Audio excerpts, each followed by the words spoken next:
Fazer um segundo carnaval quando a pandemia acabar. Dá vontade, né, minha filha? Com todo mundo preso em casa de quarentena, você nem conseguia comemorar aniversário direito. Logo você espalhou a ideia de se fazer um segundo carnaval quando tudo isso passar. Mas a situação tá tão complicada, a gente ainda não tá conseguindo ver a luz no fim do túnel. Então a gente já tá até pensando como é que vai ser o carnaval de 2021. Será que vai ter clima? Será que vai ter carnaval? Será que vão adiar?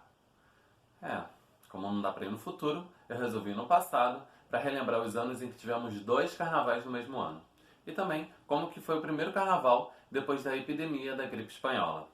Bora lá?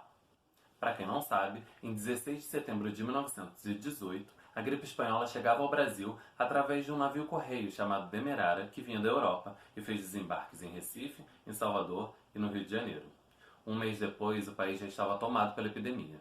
Para se ter ideia do caos, o presidente da República da época, Rodrigues Alves, não só ficou doente, como morreu em janeiro de 1919, sendo necessário convocar novas eleições. Olha que eu ouvi daqui o que você pensou, hein?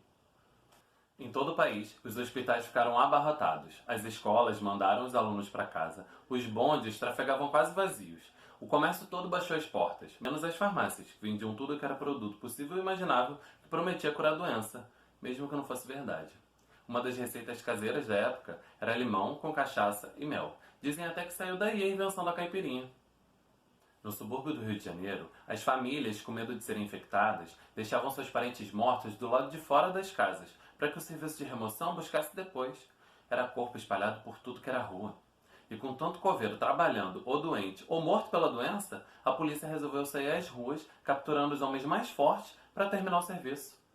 Na falta de caixões, corpos eram jogados em valas comuns.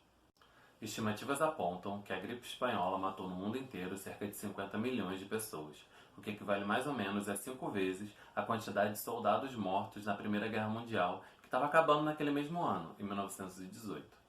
Aqui no Brasil, as estimativas giram em torno de 35 mil mortes. E a gripe espanhola atingiu em cheio a população mais pobre, porque naquela época não existiam hospitais públicos. Os mais ricos se isolavam nas suas fazendas no interior. Uma das poucas instituições de caridade que atendia a população mais vulnerável foi acusada de acelerar a morte dos seus doentes para liberar leitos, usando uma bebida envenenada que ficou conhecida como chá da meia-noite. O Brasil se viu diante de uma situação tão grave que a resposta positiva à crise se veria só anos depois, uma vez que, segundo especialistas, a espanhola plantou a semente para a criação do Ministério da Saúde e, mais à frente, do SUS. Aí você pensa, no meio desse caos, quem podia pensar em carnaval? O ser humano criatura tão adaptável, com a redução drástica dos casos da gripe em dezembro, o carioca usou o carnaval como válvula de escape. As vésperas daquela folia mostravam como ela ia ser animada, o que, é claro, preocupou as autoridades sanitárias, que pediam para todo mundo evitar aglomerações. Mas o carioca pensou, e se esse for meu último carnaval? Aquela seria considerada uma das maiores folias desenfreadas da história do Rio de Janeiro. O tal chá da meia-noite virou tema de marchinha e de alegoria. Foi naquele carnaval que desfilaram pela primeira vez o cordão da Bola Preta e o famoso folião do bloco do Eu Sozinho. Esse carnaval, tão importante para a história, inclusive será tema de enredo da Viradouro para o seu próximo desfile, que esperamos que seja em fevereiro. Mas e se não for? A gente ainda conhece muito pouco do Covid-19. Não dá para dizer que ele vai durar poucos meses, igual foi o caso da gripe espanhola no Brasil. A gente tem que ir acompanhando os sinais. Até porque, infelizmente, a gente não vai sair do dia para a noite, do isolamento, para a aglomeração máxima, né? O que é certo é que daqui a pouco já chega uma época em que os barracões das escolas de samba iam estar movimentados de gente, com produção de alegoria, de fantasia. Logo, se a situação só melhorar lá perto de fevereiro, é bem provável que a gente tenha um carnaval adiado, porque as escolas de samba dependem de patrocínio, venda de ingressos, para poder construir o seu desfile. São carnavais mais organizados. Porque não acontece, por exemplo, com boa parte dos blocos, que meio que do dia para a noite conseguem organizar os seus desfiles. Ou seja, se o fim do corona for perto da data habitual do carnaval, é bem provável que a gente tenha dois carnavais no mesmo ano. E não seria a primeira vez. Em 28 de janeiro de 1892, por exemplo, foi aprovado pelo Conselho de Intendência Municipal do Rio de Janeiro uma proposta de transferência do carnaval para junho, por razões sanitárias, alegando que sempre depois dos dias de folia, as epidemias arrebatavam o maior número de vítimas. A ideia era realizar os festejos no final de junho, entre os dias de São João e São Pedro, uma época de temperatura mais amena.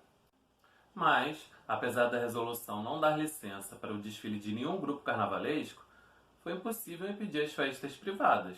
No final das contas, a população brincou em junho e se esbaldou em fevereiro, caindo no cacete com a polícia.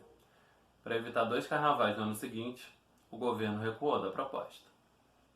Já em 1912, com o falecimento do Barão do Rio Branco, a uma semana do carnaval, a comoção foi tamanha que logo trataram de propor mais um adiamento da festa. A ideia era respeitar o período da quaresma e iniciar os 3 dias de festa no domingo de Páscoa. O que parecia ser uma digna homenagem ao então ministro das Relações Exteriores do Brasil, cujo velório durou 3 dias e atraiu cerca de 100 mil pessoas, logo se tornou uma situação constrangedora.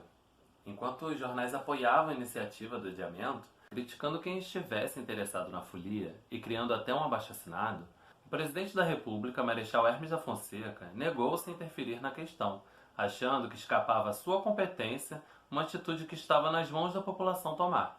Aproveitando-se de um decreto municipal que estendia o período de licença para a venda de produtos carnavalescos, na dúvida, a população brincou 2 vezes.